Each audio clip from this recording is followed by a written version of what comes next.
কয়েকদিন ধরে কন্টিনিউ বৃষ্টি হওয়ার জন্য ওয়েদারটা বেশ ঠান্ডা হয়ে থাকে। সকাল শুরু করলাম এক গ্লাস গরম কফি দিয়ে, আর এরপর ছিল আলু ডিম ভাজা রুটি। এরপর একটু বেরিয়েছিলাম, প্রথমে গিয়েছিলাম বাড়ির নিচের পার্লারটাতে, এরপর গিয়েছিলাম বইয়ের দোকানে। পিঙ্গু আর শ্রীহুর কিছু বই কেনার ছিল, আর তারপর বাড়ির নিচে যে কসমেটিক্সের স্টোরটা রয়েছে ওখানে গিয়েছিলাম। কয়েকটা জিনিস আমার শেষ, ওগুলোই কিনতে গিয়েছিলাম।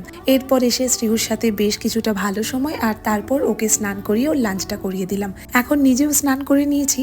এরপর করলাম লাঞ্চ। ছিল আজকে স্যালাড, সাথে একটা ভাজা, আর ছিল চিকেন মানে চিকেন কষাটা কিন্তু মাস্ট, ওটা স্নান করার আগেই খেয়েছি। এখন বলি সন্ধেবেলা আজকে কি বানিয়েছিলাম চিকেন বল, যেটা খেতে অপূর্ব হয়েছে। আজ সারাদিন শুধু চিকেন আর চিকেন।